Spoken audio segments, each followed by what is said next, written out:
Hey guys, welcome back to the AJ Analysis channel, where today I feel that it is about time we speak about Raphael Varane, because he is probably the player since David De Gea left the club in the fan base which is really kind of dividing opinion at the moment. There's a lot of people which are saying that Raphael Varane isn't the right sort of profile, the right tactical fit for Erik ten Hag's side, and that he should be replaced either this summer or next year. But then on the other hand, you have people saying he's one of the best defenders in the world, so you should keep him. Today I'm going to give you my thoughts on it. We're of course going to look at his strengths, weaknesses, but also his tactical profile. And that is going to be really the key thing here. No matter what conclusion we come to, you need to remember two things.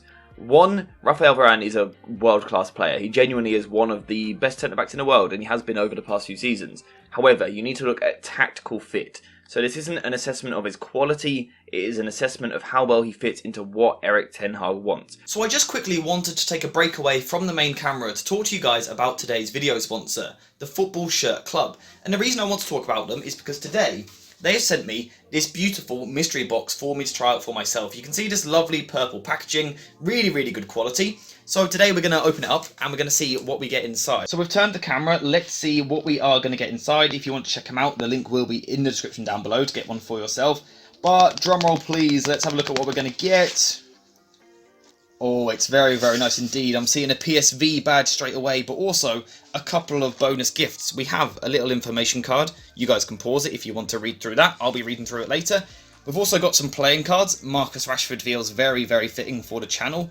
Got some different playing cards there though. Really high quality. They feel very nice. But then, the most important thing, the Piece à la Résistance, the PSV shirt, the 21-22 away kit. I need to try this on and show you guys. So I have to say I'm really pleased with it. The PSV badge on the kit is very nice indeed. If you want to get your own mystery box, check out the Football Shirt Club using the link in the description down below. And also, if you use code AJ10 at checkout, you will get yourself a nice little discount. So let's keep things pretty simple and get straight into it. What is Raphael Varane currently very good at doing? Because I think most people would say that when he weren't injured last season, he actually had a pretty good season for Manchester United, certainly better than the season before. So what was he doing well? Well, one of the things that he was doing really well was his box defence. His box defence was absolutely incredible last season, and that is as a result of experience really. Of course, in former years playing for Real Madrid alongside Sergio Ramos, he's clearly learned a lot and become a really good, strong, experienced defender. Brilliant reading of the game, really good box defender, and he done that very well for United last season, and that was important. Because David De Gea in goal offered little protection in terms of, you know, coming out and taking pressure off the defenders with high claims, things like that. That wasn't really there, that wasn't really present in the team, and the centre-backs were often left very exposed. Raphael Varane's ability to defend the box was crucial. Something else which was crucial was his ability in the air.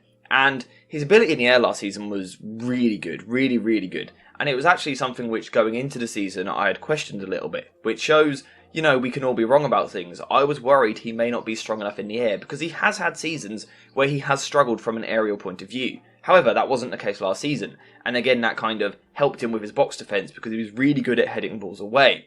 On top of that, you have the mental aspect, the psychological aspect of what he brings to his team. This is an experienced player, a clearly respected player amongst the club and amongst the rest of the players, but also a real leader. That experience, we can see him here. He has been captain at times during pre-season. He is one of the more experienced figureheads in the squad.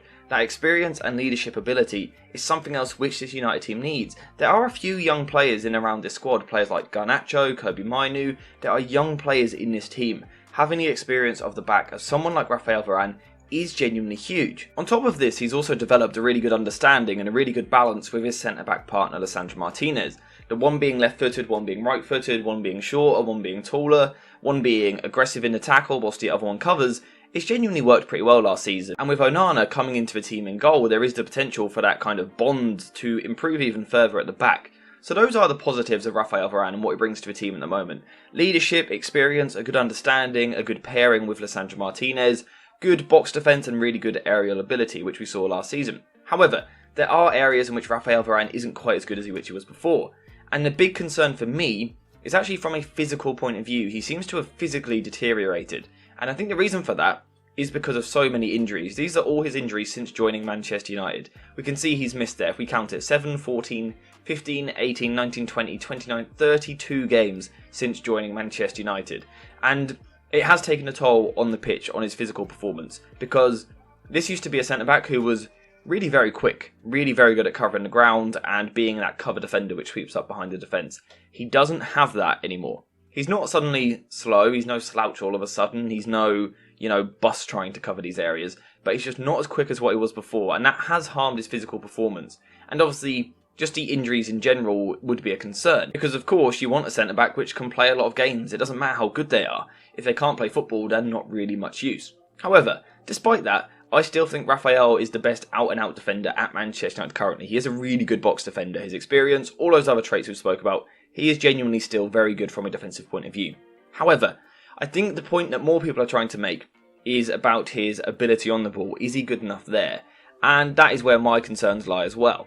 Now, to make this clear, Raphael Varane is not horrendous on the ball. He's not awful on the ball. He is still very capable. However, he isn't quite as smooth in the way in which he does things.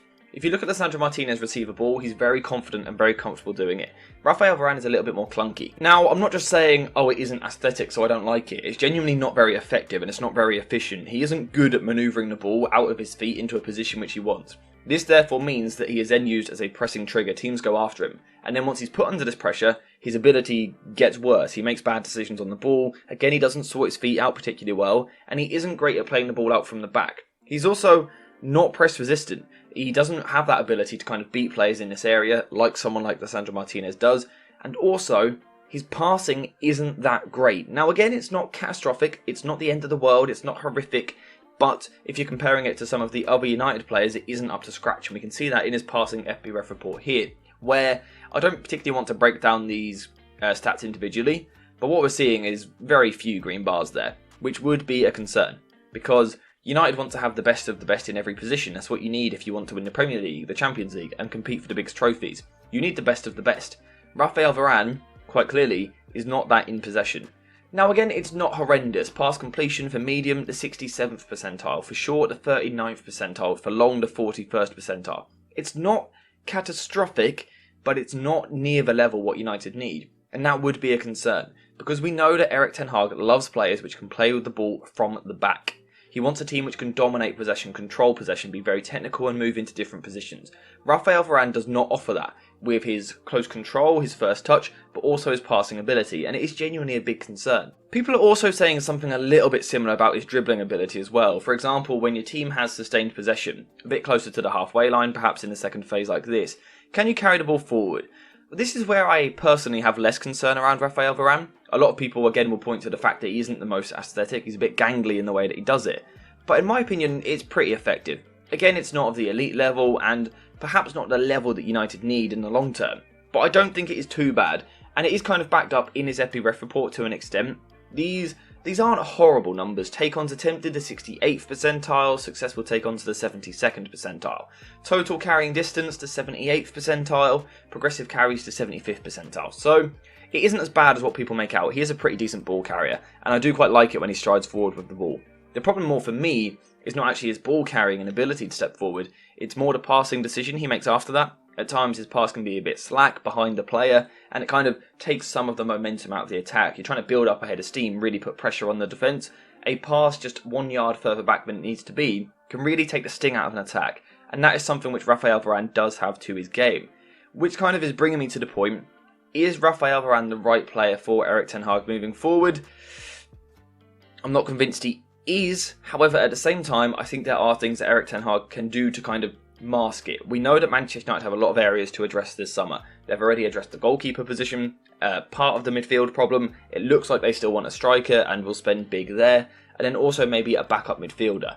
I don't think United will have the funds for a new centre-back, not of the level which is needed. Therefore, Raphael Varane should be stood by. The team should stick with him. However, Ten Hag can make changes to help him. And to be fair, Erik ten Hag has been doing exactly that already in pre-season. What would you say is Varane's limitations? It's his ability on the ball. However, what Erik ten Hag has done to address this is he has often dropped Kobbie Mainoo in at right centre-back in possession like this. We were speaking about it the other day, and it's worked really very well. But what this does is not only does it play to Kobbie Mainoo's strengths, but it also takes some of the responsibility off of Raphael Varane, him being the middle defender.